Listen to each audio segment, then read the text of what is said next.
Há mais de 300 anos, segundo uma das versões da história, o diamante da morte pertencia a um ídolo hindu e foi roubado por Tavernier, um comerciante francês que viajava pelo Oriente, que o levou para Paris. Tavernier vendeu o diamante para Luís XIV, o eterno rei Sol da França. Em 1678, o monarca mandou o seu joalheiro esculpir a pedra e assim construiu um formato diferente. A pedra então passou a ser conhecida como Diamant Bleu da Couronne de France, diamante azul da coroa da França. Na ocasião, o rei Sol costumava utilizá-lo em sua gravata. Dessa forma, o diamante permaneceu na realeza da França por mais de um século e foi muito utilizado, tanto por Luís XVI, neto de Luís XIV, como por Maria Antonieta, inclusive em diversas ocasiões, foi emprestado à princesa de Lambert. Mas, o primeiro sinal da maldição, ao que tudo indica, coincidiu com a Revolução Francesa. Luís XVI e Maria Antonieta foram guilhotinados, e a princesa de Lambert teve a cabeça decepada e espetada numa lança.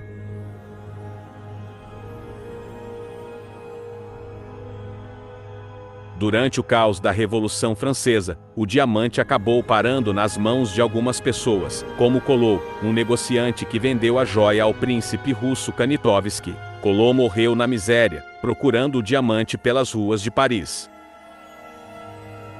O príncipe Kanitovsky emprestou o diamante para uma corista do Follens Bergère. No primeiro dia que ela usou a joia, foi assassinada pelo príncipe, que dias depois foi apunhalado. Depois disso, o diamante azul desapareceu em meio ao contexto da França naquele período, e durante décadas seu paradeiro era desconhecido. No entanto, já no século XIX, John Francillon estava com a pedra e acabou-a negociando com um comerciante inglês, Daniel Eliasson. Eliasson vendeu a valiosa joia para outra figura real, George IV, do Reino Unido. Depois disso, Eliasson cometeu suicídio. A pedra também não trouxe boa sorte ao rei George, pois acabou morrendo afundado em dívidas, e teve boa parte de seus bens vendidos. Entre eles se encontrava a misteriosa joia, que passou para as mãos do colecionador Henry Philip Hope.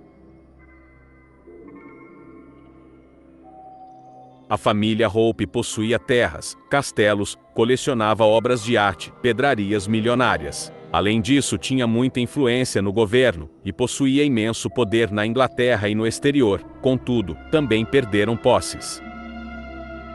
Desde que o diamante passou a pertencer à família Hope, o mesmo foi rebatizado de Hope. Com o passar dos anos, o diamante ficou em posse de Lord Francis Hope, o 8º Duque de Newcastle.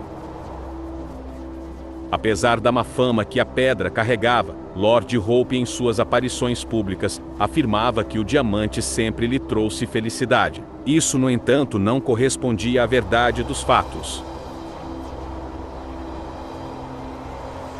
Lord Francis Hope teve um casamento muito conturbado com May Orr, uma atriz americana. Sofreram muito e se divorciaram em 1902. May morreu na miséria em 1938. Lord Hope se endividou e teve de vender tudo, inclusive a pedra, por causa de uma aposta mal sucedida.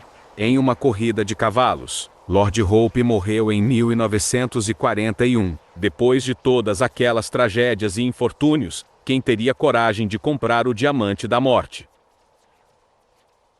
Um joalheiro grego comprou a pedra para o sultão Abdul-Hamid II, do outrora Império Otomano. Ele o presenteou a uma de suas esposas de seu harém, Salaama Zobeida. O joalheiro caiu num abismo, e o sultão matou Salaama a tiros. Anos depois o sultão foi deposto e escapou de morrer.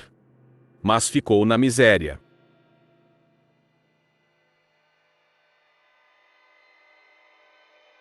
Devido à sua fama amaldiçoada, em 1908, a joia passou a ganhar destaque nas reportagens dos grandes jornais e periódicos da época. No Washington Post, foi publicado o seguinte título: "O diamante da esperança trouxe problemas a todos os que possuíam."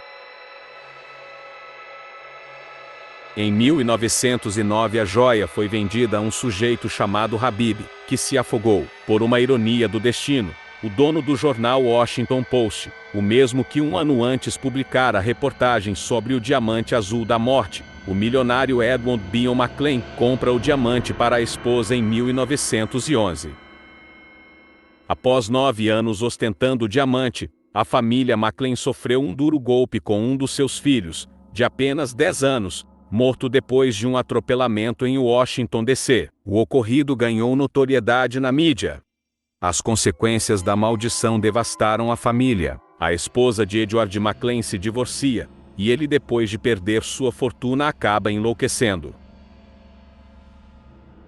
E as consequências não pararam por aí, pois em 1941, a senhora Maclean usou o diamante Hope no casamento de sua filha, Eve, que cometeu suicídio pouco depois, misteriosamente. E a senhora Maclean, ao tentar ajudar no famoso caso Lindbergh, foi lesada em 21 mil libras.